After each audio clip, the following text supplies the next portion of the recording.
歡迎翻嚟收睇我嘅頻道，我係紀安啊。唔好意思啊，因為本身人咧就唔喺屋企啊，咁啱啱先翻屋企，所以就啲資料咧就出得比較晏少少，唔好意思先。不過都要講一講嘅。好咁啊，呢個 LR 嘅過嚟嘅 pool 咧就出咗啦，咁啊唔知大家抽唔抽到啦？咁啊先祝大家抽到先。咁我就而家先講一講佢啲新卡資料先，或者係叫做 DK 嘅卡啦。咁首先咧就講呢張智屬性嘅紅神悟空，咁對長技智力屬性加2氣，然後攻防加5成冇血嘅，咁啊啲殺技就超特大減防，然後被動就3成血以上加攻防8成。咁呢張卡咧就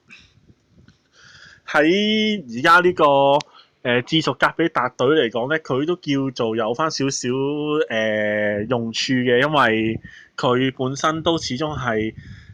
有個8成防啦。咁佢個條件3成血以上，對於120% 嘅話咧就唔難啦嚇，輕鬆都過20幾萬血嘅情況下，要3成血以上就唔困難嘅。咁所以呢張卡都叫做半張坦啦，咁唯獨是就係叫做個機防比較低少少啦，得個4000組咁啊，變相個防嘅 percentage 其實冇8成咁多啦，因為基本上正常120 level 嘅卡都大約都可以有接近5000防到啦，咁所以少咗少少咁樣咯。咁但係都不失為一張 OK 嘅卡㗎啦，唯一可惜就佢唔係超級戰，係限界突破咯。咁相對嘅用途就低啲，不過佢有經驗啊，所以係都有翻少少用處嘅。好啦，咁啊，去到呢張體屬性嘅圖紅，咁啊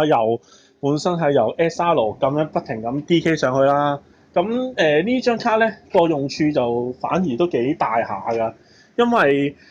一嚟佢係免費滿技啦，咁你只要一開始抽咗張體屬性嘅 SR 卡嘅超一悟空啦，咁跟住升滿技，然後就再 DK 2次，佢就會變呢張噶啦。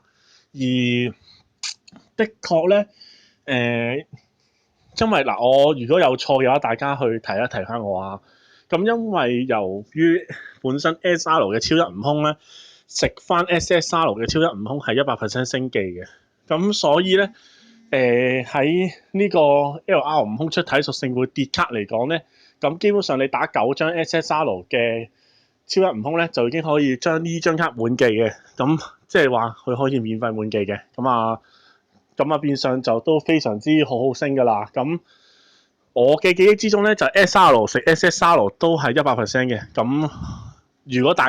如果我真係記錯咗，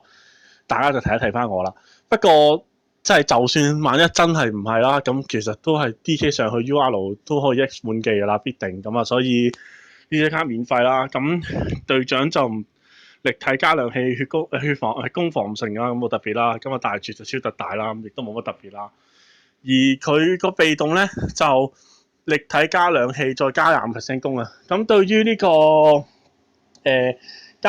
即係呢個助攻嚟講咧，佢都有用啊。咁佢呢張卡本身咧，被動方面咧係的確差少少嘅，因為佢被動咧始終就冇乜點加啊。佢個拎啊，唔好意思啊，佢個拎咧就比較差少少，因為佢個拎咧就冇間氣嘅，但係咧就俾佢個被動咧去幫翻啲手。因為被動就加體力屬性嘅加2氣啦，咁啊其實就都可以話係等於一個臨戰咁樣噶啦，咁所以佢被動咧就都幫到手嘅。不過就唯一可惜嘅就係而家暫時超體屬性嘅120% 就未出啦，咁所以就喺呢一方面咧就稍為要等一等啦。不過我相信出咗超體嘅話咧，佢係一張幾有潛力嘅卡嚟嘅，因為超體不嬲都多卡啦，男神悟空啊，然後體屬嘅吳巴啊，亦都有體屬嘅吳天格斯啊等等，咁都幾好用嘅。咁呢張卡都唔錯嘅，可以值得一用嘅。咁最主要係佢有超擊戰啦，因為佢用呢個破壞神比魯斯嘅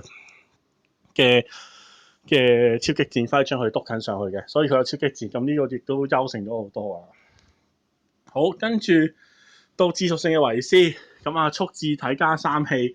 血攻防加2成嘅。然後就帶住超特大再減攻啦，被動就係全員加2氣再加攻防2成嘅。佢呢張卡咧都幾好用啊，因為大家而家都仍然都有一抽呢個自屬性嘅格比達啦。咁對於呢一個擺落呢個超智隊咧都唔錯嘅喎。一嚟佢有經驗啦，二嚟佢可以幫到手成隊加攻防養成啦。而最主要係大家都知道㗎啦，無論係維斯又好，比奧斯又好，佢哋嘅連結咧就多數都係比較邊緣啲啊，即係唔係個個都可以配到佢啊。咁為咗就係因為咁咧，佢個被動咧就有個全員加2氣，咁啊亦都冇限咩屬嘅，咁所以佢嘅被動咧就彌補咗一個連結嘅，你可以當又係嗰句，你可以當彌補咗臨戰咁樣咯。咁呢張卡都幾好用㗎啦，咁亦都有減攻啦。咁因為格比達本身亦都有減攻啦，咁啊變相令到對面不停減攻之下，就變咗豆腐隊㗎啦。咁但係咧，呢張技術都勁㗎，不過我自己覺得將技術性會再勁少少嘅。咁啊先講技術性先啦，就係速記力加2氣，血攻防3成嘅。咁帶住隻超特大再減攻，而被動就係攻擊敵人再減多20% 攻，然後再高機率氣絕嘅。咁啊呢一個嘅維斯咧，佢勁在咧係技隊咧係其實而家新嘅超技隊咧，即係簡單嚟講就係天使超三悟空咧，又多咗一個新玩法嘅，就係玩大幅減攻嘅。咁啊，由於將排骨飯可以而家可以 DK 上去超擊戰啦，咁有大幅減攻啦，咁亦都有用秘寶買翻嚟嘅阿洛，嗰隻阿洛亦都有大幅減攻啦，咁令到成隊呢個超技隊咧都係有減攻嘅減對面攻嘅效果啦。咁而亦都因為有啲人因為唔始終係超技加3氣啦，加120% 啦，就唔係好想落隻技金飛啊，咁所以就與其咁咧，好多人咧就落啲大幅減攻嘅卡落去，將對面嘅攻咧減到好低，就令到自己咧成隊都係坦咁滯啊。咁啊，而呢一張卡咧都係一張幾好嘅卡嚟㗎。咁啊，可以用嚟叫做半取替阿洛啦，因為阿洛始終都係100 level 啫，佢就82 level， 佢亦都有一個相對地令人哋氣絕嘅效果啦。咁甚至乎落埋阿洛落埋佢都仲得嘅。咁啊，令到因為而家大部分啲人會落埋技5巴同埋落埋呢個LR 悟空㗎啦。咁如果配埋超3吳天格斯嘅話，其實就得2個位嘅啫。咁排骨飯必落嘅話咧，咁啊基本上就落呢張同落排骨飯，又一係就落呢張，一係就落阿洛㗎啦。咁如果大家冇排骨飯有呢張嘅，今日落呢張再配下落咯。咁啊，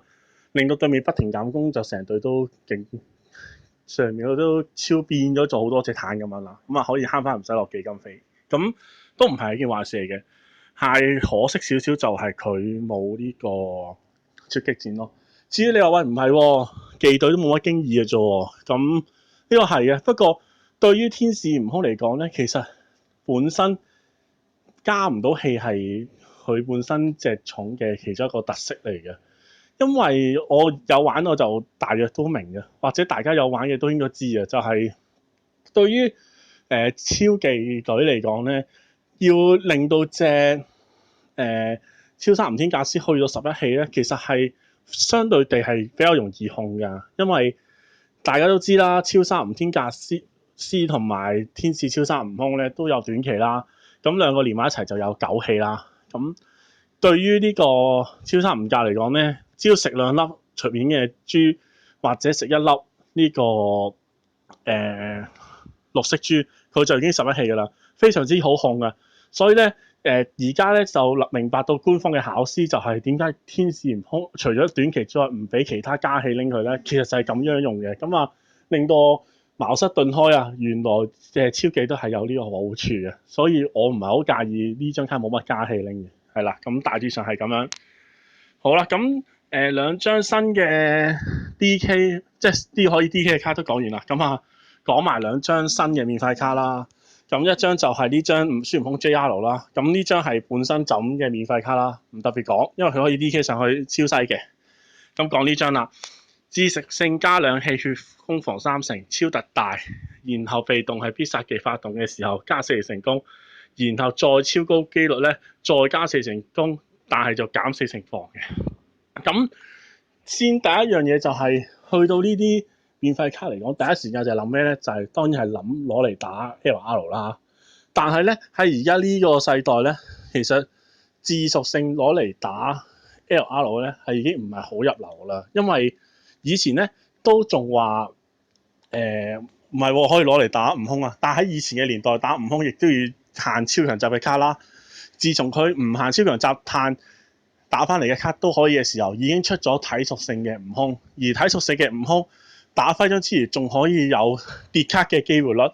咁你亦都知道啦，超級殺人悟空咁多張卡要升，咁多張卡都勁，咁何樂而不為係打個體屬性，打張卡落嚟又順便打埋徽章咧？係咪先？打多張卡，又可以順便升埋張體屬性嘅 SR 超一悟空攞嚟 DK 做紅神嘅悟空，係咪先？咁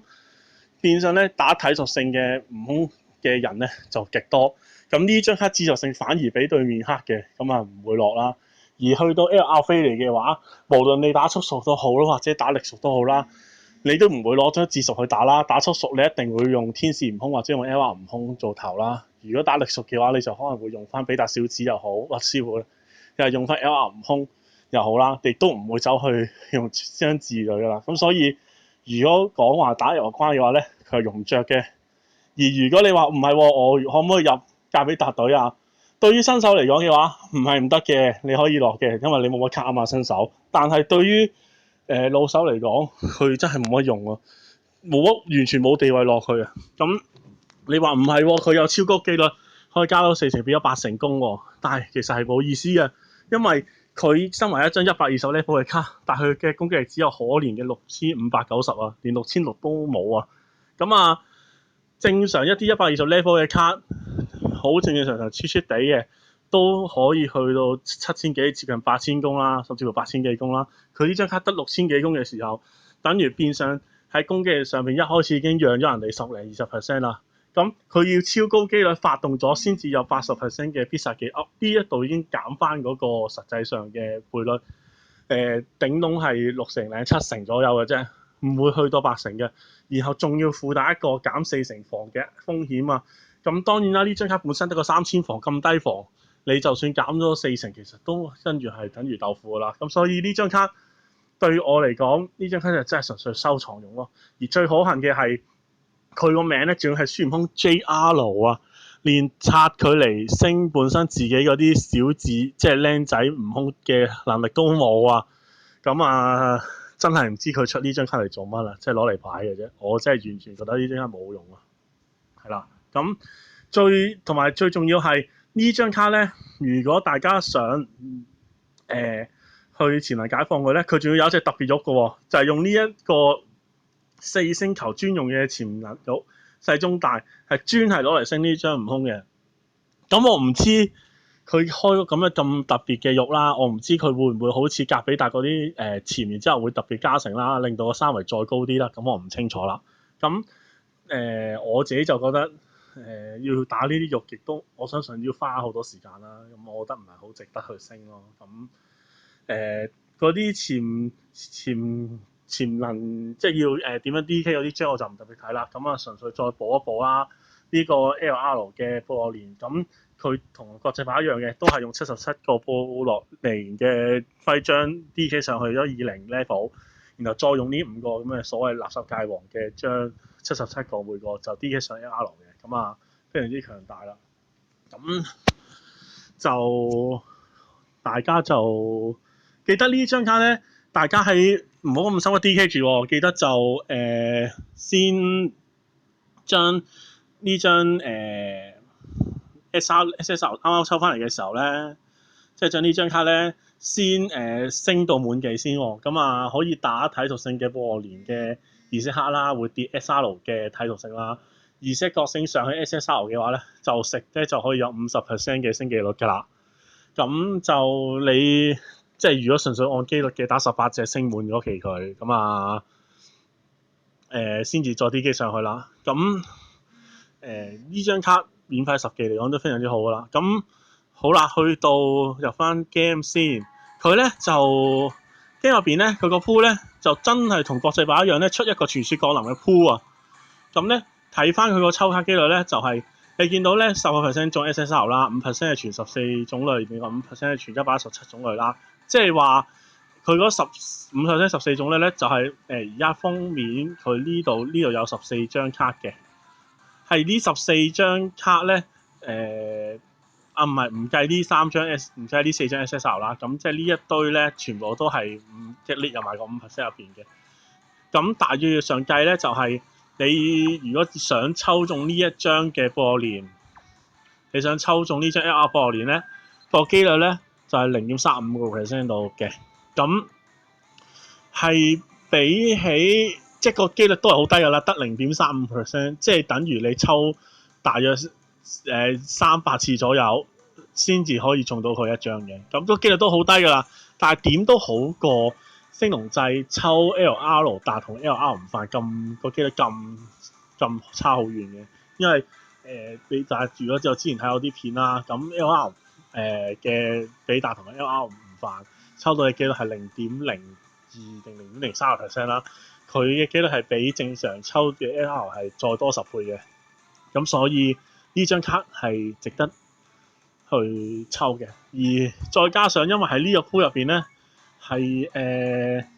會留意到咧，我唔特別掃落去啦，我只係話俾大家聽呢個 pool 咧係可以個 pool 入邊係有埋 LR 比達同埋有埋 LR 嘅唔犯㗎，咁所以咧如果大家想抽 LR 播年嘅話咧，就的確係可以真係嘗試課金又好乜都好抽一抽佢，就算抽佢都好，都可以搏埋抽到另外嗰兩張 LR 嘅，咁係一個幾好嘅 pool 嚟嘅。我自己覺得好過星龍祭先啦，起碼佢而家show 出嚟嘅 SSR 無論係呢張自續性啦，比魯斯可以入到超4悟空隊啦，呢張技術性頭先講過好用啦，自續性亦都唔差啦。呢張就攞嚟打武道大會超好用啦，就算 DK 咗上去入超4悟空隊，亦都係核心隊員啦。班就好少少啦，但係即係唔算太 OK 啦，但係都未至於去到好差嘅。咁呢張